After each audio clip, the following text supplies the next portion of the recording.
Alhamdulillah wassalatu wassalamu ala Rasulillah wa ala alihi wa ashabihi wa man wala amma ba'd.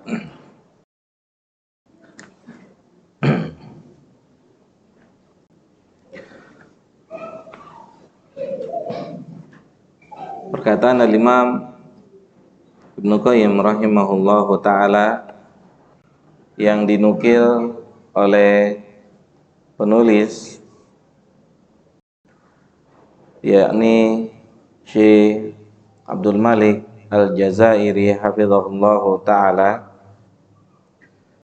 yakni Al-Imam Ibnu Qayyim berkata, syaraful ilmi tabi'un li syarafi ma'lumihi. Kemuliaan sebuah ilmu itu mengikuti kemuliaan pembahasan dari ilmu tersebut. Kemudian Syekh mengatakan, atau Al-Imam Ibnu Qayyim mengatakan, wala raiba anna ajalla ma'lumin wa a'zamihi wa a'zamahu wa akbarahu fahuwa Allah. Maka tidak diragukan lagi, pengetahuan atau pelajaran yang paling besar, pelajaran yang paling agung adalah pelajaran mengetahui tentang Allah, mengetahui tentang Allah Subhanahu wa ta'ala. Tadi kita sebutkan beberapa perkara-perkara yang menjelaskan tentang perbedaan Allah dengan makhluk-makhluknya. Maka ketika kita mengetahuinya dengan sebenar-benarnya pengetahuan,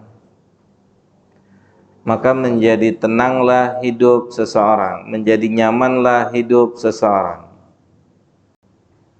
Di akhir pembahasan sebelum sholat Isya tadi, ini hal yang berkaitan dengan bergantung atau bertawakal. Maka Allah Subhanahu wa ta'ala menawarkan kepada kita semua, jika kita menggantungkan seluruh hidup kita kepada Allah, maka Allah akan menyelesaikan, memudahkan segala permasalahan atau segala hal-hal yang kita alami, yang kita hadapi. Akan tetapi jika kita menyerahkan urusan kita kepada selain Allah, maka kita telah menyerahkan satu urusan kita kepada makhluk yang tidak bisa mendatangkan manfaat dan juga tidak bisa mencegah terjadinya kemudaratan.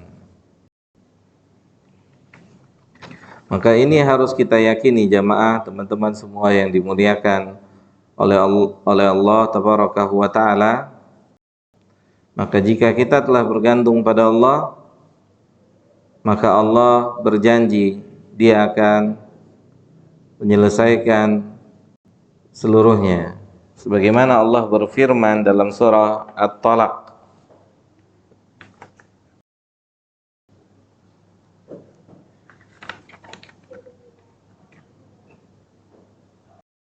ayat yang keempat, di ujung ayat yang keempat, Allah berfirman, wa may yattaqillaha yaj'al lahu min amrihi yusra. Siapa saja yang memberikan ketakwaan kepada Allah,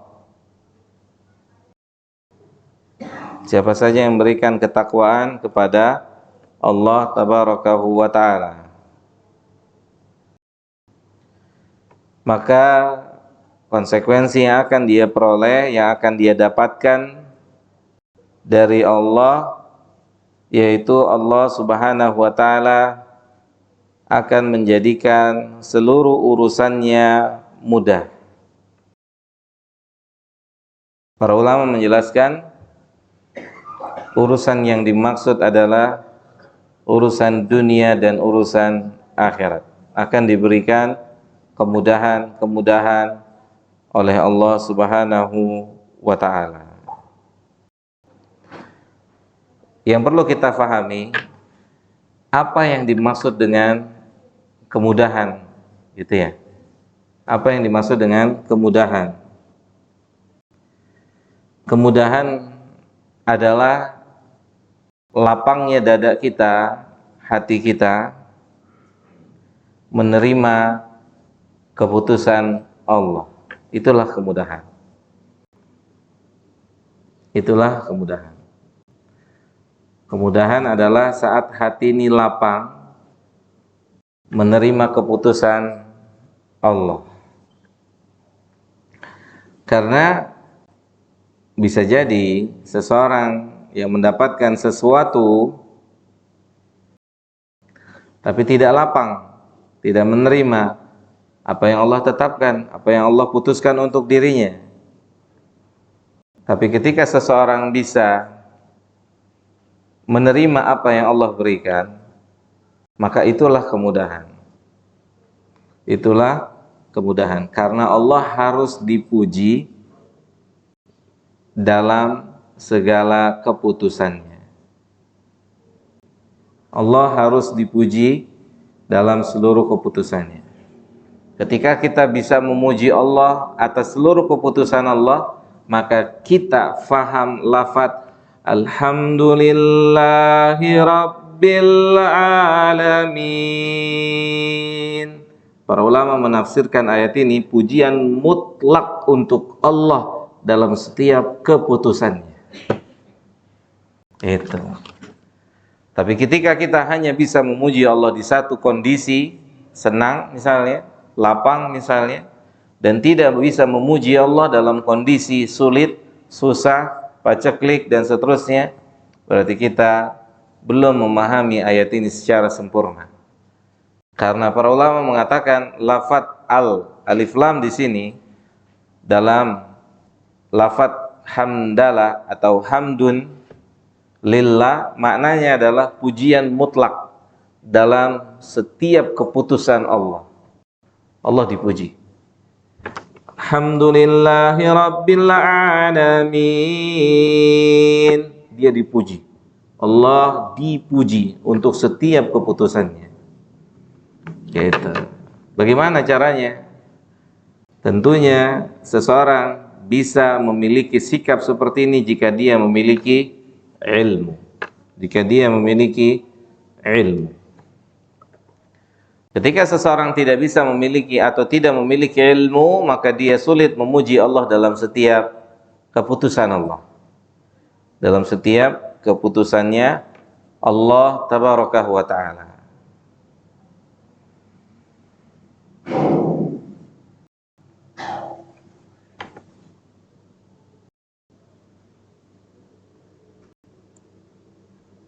Oke, kita tanya sama diri kita masing-masing.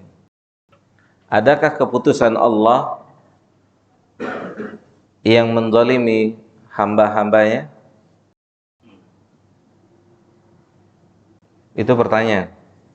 Dan itu jadi akidah. Adakah keputusan Allah yang menzalimi hamba-hambanya? Pertanyaan itu kita jawab dengan dalil. Bukan dengan semau kita. Jika kita jawab dengan semau kita, wah bukti Allah zalim sama saya. Allah mengatakan dalam hadis qudsi, innallaha harrama zulma ala nafsi. Allah mengharamkan kezaliman dia lakukan. Diharamkan Allah untuk dirinya sendiri menzalimi siapa saja. Diharamkan. Berarti dari hadis qudsi ini difahami tidak ada satu ketetapan Allah yang menzalimi makhluknya Allah. Tidak ada. Itu harus diyakini. Tidak ada satu ketetapan Allah yang menzalimi makhluknya. Tidak ada. Apakah antum mau bilang penguji antum saat ujian di kelas Ini keterlaluan nih ngasih soal susah banget. Hah? Yang salah yang nguji apa antum yang nggak ngerti? Jawab. Coba jawab. Yang salah yang nguji atau kita yang nggak ngerti jawaban itu? Kita yang salah. Sesuatu soal itu jadi masalah. Kenapa jadi masalah? Karena nggak tahu jawabannya. Soal itu nggak jadi masalah buat siapa?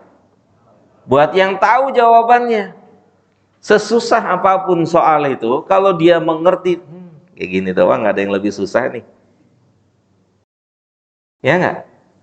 Dan begitulah ujian dari Allah Subhanahu wa ta'ala. Seseorang harus paham, harus tahu, harus mengerti, sehingga dia bisa jawab setiap ujian yang Allah berikan. Karena hidup kita semua sampai meninggal itu ujian.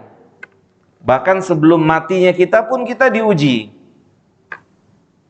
Imam Ahmad itu pernah pingsan sebelum beliau meninggal dunia. Kemudian saat pingsan itu ngigo. Dia bilang apa? Ba'du, ba'du, ba'du.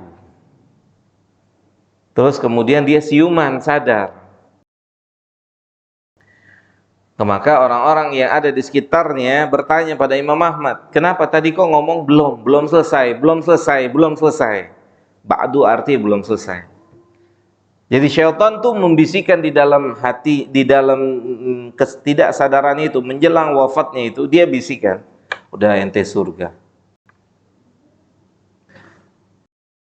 Selesai ente udah. Selesai, udah finish surga dan seterusnya gitu. Kalau orang sudah meyakini finish di surga, itu konsekuensinya amalnya pasti kendor. Ya enggak? Tapi kalau orang yang tidak memutuskan dirinya belum tentu masuk surga, oh amalnya dia kejar-kejar, qiyamul lailnya, puasanya dan seterusnya. Karena dia belum memastikan tempatnya di mana. Oh dikejar terus. Kan belum mati. Kalau belum mati belum ketahuan. Sahih? Kita ini belum meninggal, maka belum ketahuan tempat kita di mana, maka kejar terus tuh, kejar terus. Bangun malam, puasa sunnah, sholat sunnah, berbuat baik dan seterusnya. Terus kejar, karena belum selesai. Hidup ini belum selesai. Keberhasilan kita itu kalau kita disuruh masuk surga oleh Allah, itulah berhasil.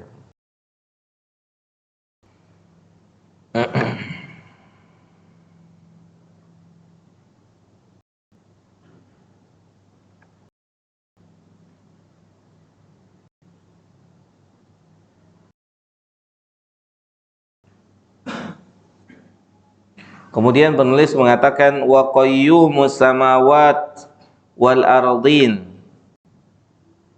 al malikul haqqul mubin al mausufu bil kamali kullihi, yakni pelajaran tentang Allah adalah pelajaran yang paling mulia untuk dibahas oleh siapapun. Karena membahas tentang zat yang maha mulia. Membahas zat yang maha mulia. Yang menciptakan langit dan bumi. Dia adalah raja yang hak, sebenar-benarnya raja. Makanya dalam surat Al-Fatihah itu Allah berfirman, Maliki yaumiddin. Artinya apa? Artinya apa coba? Dia adalah penguasa, raja pada hari kiamat. Kenapa pada hari kiamat? Kenapa bukan raja di dunia? Oh itu antum kita harus tahu. Syekh Abdurrahman Sa'di jelaskan dalam tafsirnya. Karena yang bisa menjadi raja di hari itu, itulah raja yang sesungguhnya.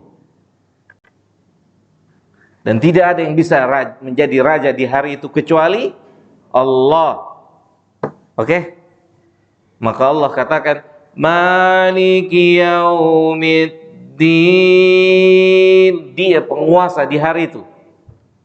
Maka yang tidak jadi penguasa di hari itu, dia bukan penguasa pada hakikatnya. Allahu Akbar. Allahu Akbar. Dia tetapkan penguasa itu hanya dia sendiri. Berarti tidak ada penguasa yang sesungguhnya. Mafhum? Tidak ada penguasa yang sesungguhnya. Lihat, Allah tetapkan penguasa, karena yang bisa berkuasa di hari itu pasti dia berkuasa di sini. Yang tidak berkuasa atau yang bisa berkuasa di sini belum tentu dia bisa berkuasa di sana. Yang bisa berkuasa di sana, maka dialah penguasa yang hakiki. Maka penguasa di alam sana nanti hanya satu, yaitu Allah Tabaraka wa ta'ala.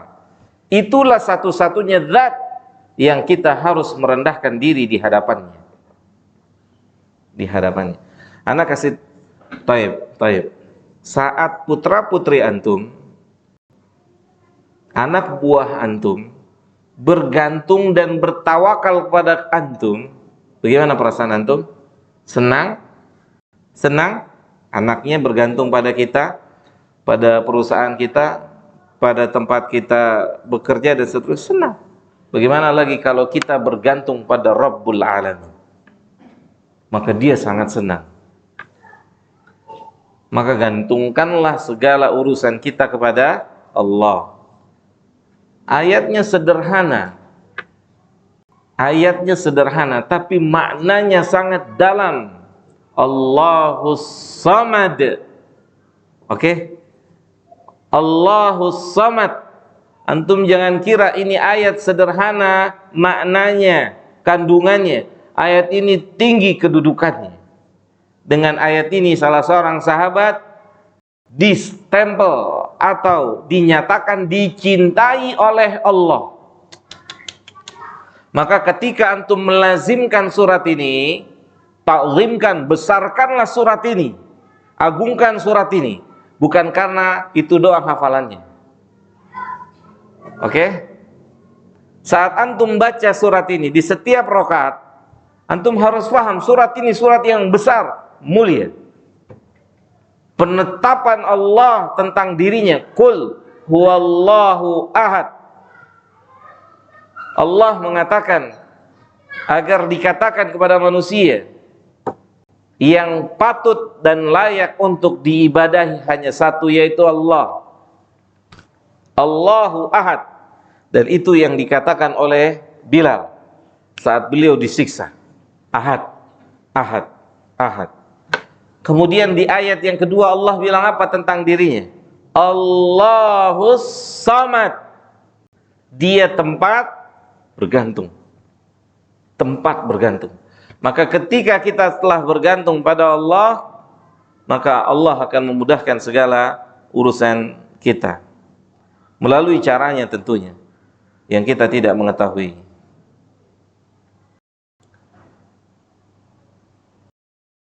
Karena kemudian penulis mengatakan al-mausufu bil kamali kullihi. Allah itu disifati dengan seluruh sifat sempurna. Sempurna.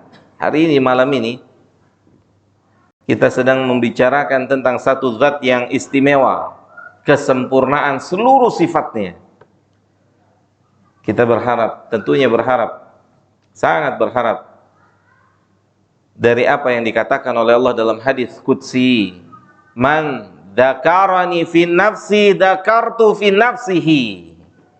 Kata Allah tabaraka wa taala dalam hadis qudsi, siapa saja yang mengingat saya dalam dirinya, maka saya ingat dia dalam diri saya. Allahu akbar. Semoga majelis ini menjadi majelis yang membuat kita diingat oleh Allah dalam dirinya.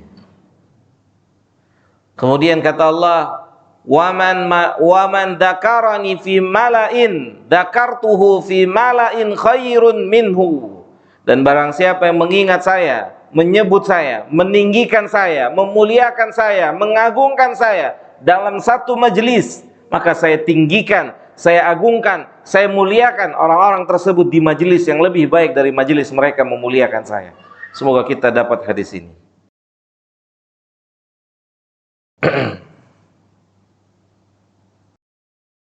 Tidak ada sedikit pun kekurangan pada sifat-sifatnya, Allah. Al-munazzahu an kulli aibin wa naqsin.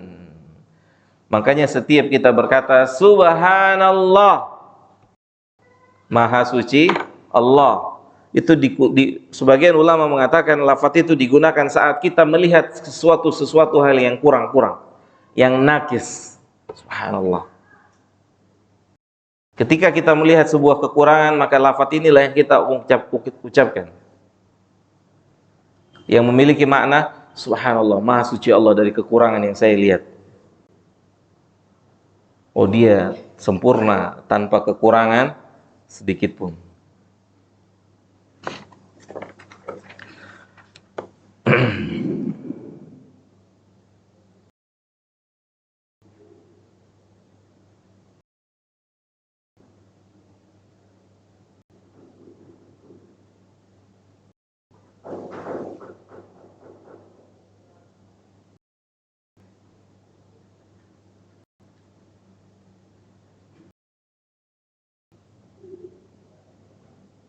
Maka antum bisa lihat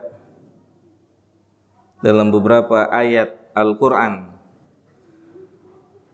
lafaz subhanallahu amma yasifun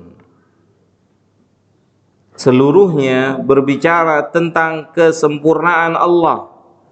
Misal dalam surah Al-An'am ayat 100,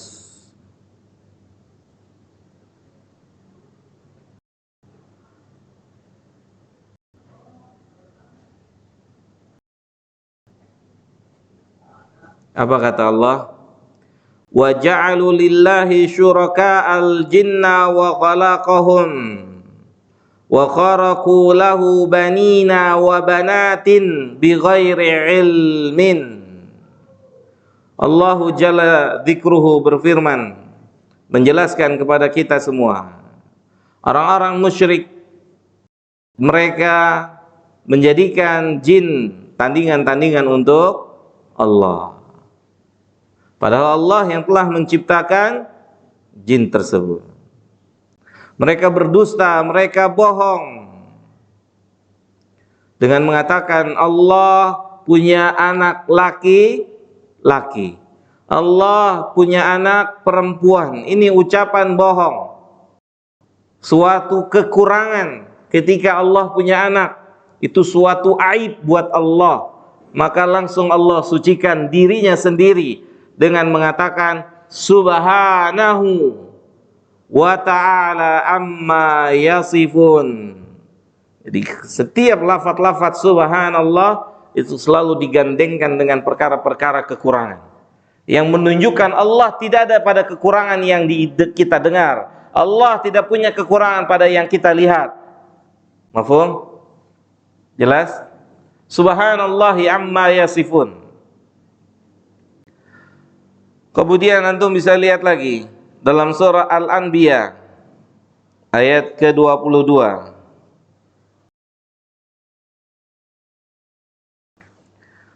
Kata Allah, "Lau kana fihima alihatun."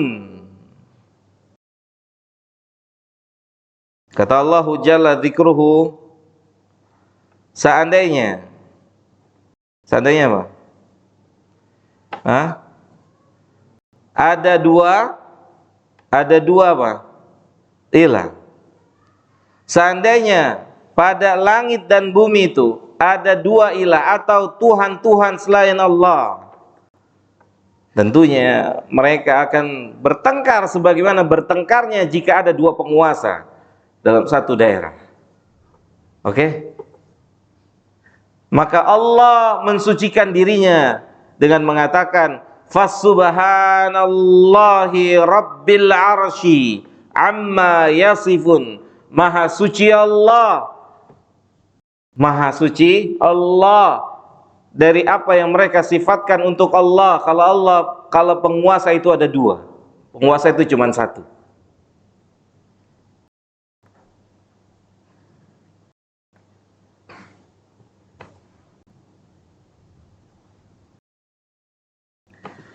Dan banyak lagi ayat yang berbicara tentang hal-hal demikian, yakni mensucikan Allah dari segala kekurangan, aib dan kekurangan.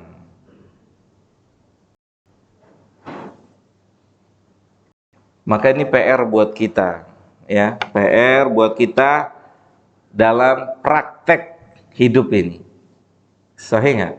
Bagaimana kita mempraktekkan ketetapan Allah Jalla dzikruhu subhanahu wa ta'ala. Mungkin teorinya kita sudah mempelajarinya, tapi praktek dalam hidupnya ini, praktek dalam hidup yang perlu latihan sehingga kita bisa ujiannya lulus, ya, ujiannya lulus. Wa an kulli tamthilin wa tashbihin fi kamalihi, dan Allah Subhanahu wa taala itu disifati dengan sifat sempurna yang tidak memiliki serupa dengannya sedikit pun dalam kesempurnaannya. Tidak ada yang menyerupainya. Kalau ada orang disebut alim, maka pengetahuannya terbatas. Ya, pengetahuannya terbatas. Berbeda dengan pengetahuannya Allah Jalla dzikruhu. Wala raiba anna al-ilma bihi bi asma'ihi wa sifatihi wa af'alihi ajallul ulumi wa afdaluha. Maka tidak diragukan lagi, ilmu tentang nama dan sifat-sifat Allah dan perbuatan-perbuatan Allah adalah ilmu yang paling utama untuk diketahui oleh kita. Ilmu yang paling utama, ilmu yang paling afdal, yang kita harus mengetahuinya, ya, yang kita harus mengetahuinya. Mengetahui tentang siapa? Tentang pencipta kita, tentang pencipta kita yang telah memberikan kita kehidupan, yang juga akan mematikan kita, kemudian mengembalikan kita pada suatu hari nanti, membangkitkan dari alam kubur kita dan berjumpa dengannya untuk mempertanggungjawabkan seluruh apa yang telah kita lakukan atau perbuat. Hadza wallahu ta'ala ala wa alam, ini yang bisa kita sampaikan. Semoga bermanfaat untuk saya dan untuk kita semua. Kurang lebihnya mohon maaf. Jika ada yang ingin bertanya, faliyatafadhal mashkura.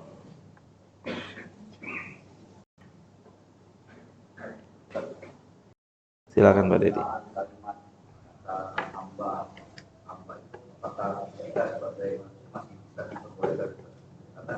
Gimana?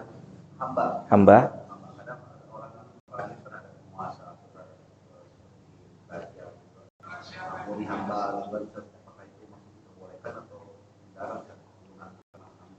Kepada? Oh, kalau kita bilang hamba Allah boleh. Kalau hamba kita gitu. Oh, ke seseorang dengan lafaz itu. Oke, taib. Jadi dalam dalam bahasa Indonesia, iya, dalam penafsiran ubudiyah, ibadah yang disebutkan oleh para ulama, itu jika dilakukan dengan kecintaan, itu jadinya sebuah perkara menjadi sebuah ibadah jika dia dilakukan dengan kecintaan. Kemudian yang kedua dengan kerendahan diri, maka jadilah sebuah perkara tersebut menjadi sebuah ibadah secara mutlak. Oke, misal jika seseorang salat, ngaji, puasa dan seterusnya dilakukan karena kecintaannya kepada Allah, kemudian juga pengakuan dirinya sebagai hamba Allah yang rendah, yang harus bersujud pada Allah, maka jadilah itu ibadah yang sempurna. Maka jika seseorang memberikan dua hal ini kepada makhluk, maka jadilah itu ibadah kepada makhluk tersebut. Berarti dia telah menyekutukan Allah dengan sesuatu. Misal, jika ucapan hamba tersebut disertai dengan cinta, jelas, oleh orang yang mengucapkannya, paham nggak? Orang yang mengucapkannya, dia ngucapin hamba itu karena dia cinta kepada yang diucapkan, dan dia juga merendahkan dirinya di hadapan yang diucapkan, maka jatuhlah dia dalam kesyirikan secara sempurna. Karena kecintaan dan ketundukan itu adalah persyaratan menjadi suatu hal menjadi ibadah. Oke, Thayyib, saya kasih contoh gini. Kita sebagai bawahan di satu instansi, kita menjalankan keputusan yang ditetapkan oleh atasan, sahih? Apakah kita menjalankan keputusan itu jadi kita beribadah pada dia atau tidak? Maka ketika dua hal ini ada dalam sebuah keputusan itu, maka jadi ibadah, dan itu terlarang. Paling jadi cuman ada salah satunya. Karena apa? Karena dia sebagai atasan saya, dia bawahannya. Mungkin tidak ada kecintaan dari bawahan kepada atasan, mungkin atau tidak. Sebagai bawahan, setelah diperintah, dia jalankan karena dia butuh gajinya. Oke? Nggak ada kecintaan. Atau mungkin kecintaan itu sekedar atau sedikit. Keumuman seperti itu. Nyata? Keumumannya gitu nggak? Kecuali kalau dia ada di dua-duanya ada, dua perkara ini ada, saat diperintah, dia menjalankan karena kecintaan kepada yang memerintahkan. Kemudian yang kedua, karena dia merasa hina terhadap atau di hadapan yang memerintahkan, maka ini jadi ibadah dan ini terlarang. Paham nggak maksudnya? Jelas? Itu dijelaskan oleh Fadilatul Syekh Saleh Saleh Sindi, hafizahullah. Jadi ketika kita, antum, saya gitu, ketika menjalankan satu perintah dari atasan, karena apa? Karena memang saya sebagai bawahan di atasan, bukan karena cinta. Bukan karena cinta. Karena menjalankan satu perintah dengan cinta dan kerendahan diri hanya boleh diberikan kepada Allah. Hanya boleh diberikan kepada Allah tabarakahu wa ta'ala. Jadi kalau misalnya ada satunya saja, ya, merendahkan diri, kalau dia maksudnya merendahkan diri, maka dia lebih tahu, yang sang pengucap tahu. Gitu. Maka tidak boleh seharusnya dia merendahkan diri seperti itu. Makanya ingat kisah siapa? Kisah seorang sahabat yang ditawari babi bakar dan homer. Siapa tuh namanya? Lupa. Ayo, dapat gelas nih. Siapa? Saya pernah sebut kisah itu di sini. Ya kan? Siapa, ayo? Sahabat ditawari babi bakar sama homer. Dia tolak. Padahal mendesak boleh, tapi dia tahu maksud tujuan si kafir ini, si raja kafir ini, mau menghinakan dia dan Islam. Maka dia tolak. Saya tahu, kalau saya minum ini nggak apa-apa dalam hukum agama saya, halal. Kan posisinya terdesak, 6 hari dia nggak makan. Berapa hari? 6 hari. Ada yang pernah? 6 hari nggak makan. Kalau saya makan makanan ini, kalau saya minum ini, halal dalam agama saya. Tapi saya tahu maksud tujuan ente beri saya makan dan minum ini, ente akan hinakan saya dan akan hinakan agama saya. Maka dia tolak pemberian itu. Dia tolak karena menjaga ketinggian agama ini, ketinggian agama Islam. Ada yang tahu nggak? Apa? Abu Hudzafah. Iya. Abu Hudzafah As-Sahmi. Iya. Siapa Deka? Iya, sahih. Kasih gelas nih. Nggak usah, buat saya aja. Enggak. Fadhal.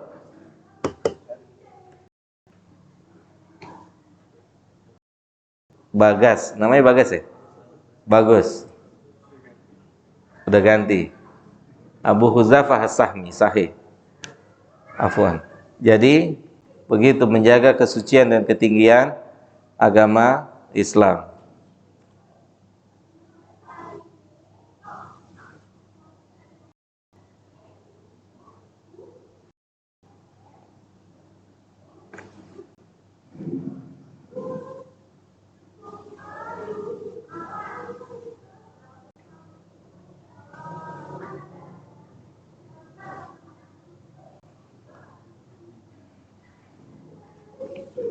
Bismillahirrahmanirrahim. Assalamualaikum warahmatullahi wabarakatuh. Waalaikumsalam warahmatullahi wabarakatuh. Ustadz izin bertanya, apa hukum orang yang tidak melaksanakan wasiat dari orang yang meninggal dunia? Fihi tafsil, wasiatnya apa? Kalau wasiat maksiat nggak perlu dijalanin, nggak apa-apa, nggak ada hukumnya. Bahkan memang wajib tidak dijalankan, gitu. Kalau wasiat kebaikan maka dijalankan. Kalau wasiatnya berupa wasiat kebaikan, tapi wasiat kemaksiatan maka tidak dijalankan. Wallahu taala a'la wa a'lam. Ada lagi? Taib, kalau tidak ada kita cukupkan sampai di sini. Semoga bermanfaat kajian kita malam hari ini. Wassallallahu ala nabiyina Muhammadin wa ala alihi wa sahbihi ajma'in. Subhanakallahumma bihamdika asyhadu an la ilaha illa anta astaghfiruka wa atubu ilaika. Assalamualaikum warahmatullahi wabarakatuh.